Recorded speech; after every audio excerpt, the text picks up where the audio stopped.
Color. It plays a vital role in design and everyday life. It can draw your eye to an image, evoke a certain mood or emotion, even communicate something important without using words at all. So how do we know which colors look good together and which ones don't? The answer is simple: color theory. Artists and designers have followed color theory for centuries, but anyone can learn more about it.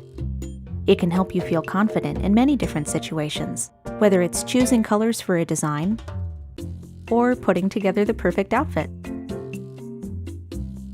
All it takes is a little insight, and you'll be looking at color in a whole new way. Let's start at the beginning, the very beginning, with a refresher on the basics. Remember learning about primary and secondary colors in school? Then you already have some knowledge of color theory. Red and yellow make orange, yellow and blue make green, and blue and red make purple. If we mix these colors together, we get even more in-between shades, like red-orange and yellow-green. All together, they form what's called a color wheel. You can probably see where it gets its name. Now, let's take it one step further with hue, saturation, and value. These are terms you might never see in daily life, but they're the key to understanding more nuanced colors, like all those little paint chips at the home improvement store. Hue is the easiest one. It's basically just another word for color. Saturation refers to intensity. In other words, whether the color appears more subtle or more vibrant. Value has to do with how dark or light the color is, ranging from black to white. As you can see, this gives us many different shades, from a deep reddish brown to light pastel pink. So how do we put this all together to create professional-looking color schemes? There are actually tried and true formulas based on something called color harmony that can help. All you need is the color wheel. The easiest formula for harmony is monochromatic because it only uses one color or hue. Just pick a spot on the color wheel and use your knowledge of saturation and value to create variations.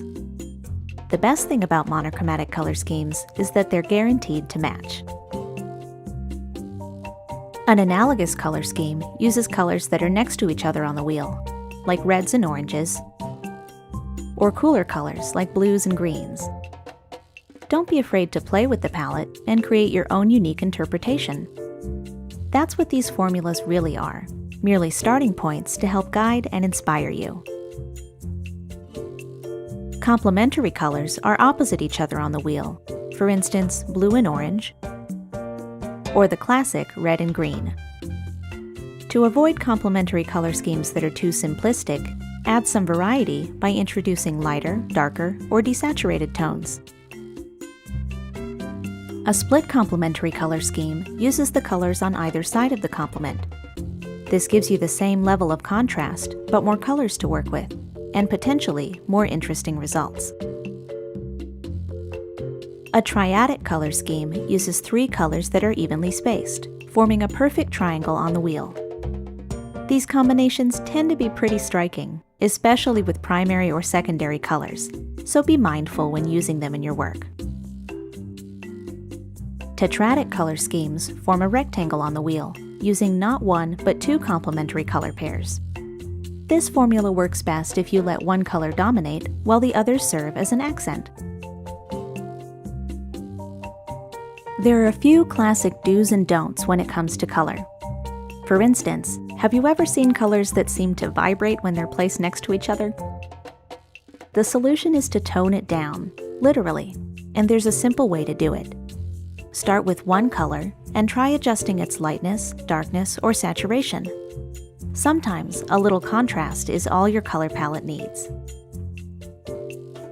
Readability is an important factor in any design.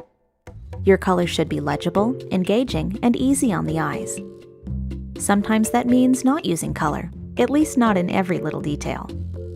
Neutral colors like black, white, and gray can help you balance your design, so when you do use color, it really stands out.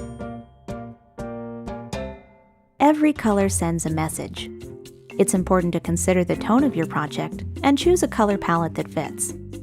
For example, bright colors tend to have a fun or modern vibe. Desaturated colors often appear more businesslike.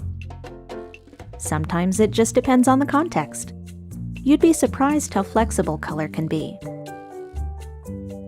You can find ideas for color schemes in all kinds of interesting places, from advertising and branding to famous works of art. You can even use a web resource to browse color palettes or generate your own. Even experienced designers take inspiration from the world around them. There's nothing wrong with finding something you like and making it your own. Everywhere you look, there's color, color, and more color. It can be intimidating to use it in your work, but it doesn't have to be. Just keep experimenting and remember what you've learned about color theory. Soon, choosing great-looking colors will feel like second nature. We hope you enjoyed learning the basics of color. Check out the rest of our design topics, including typography, images, and composition.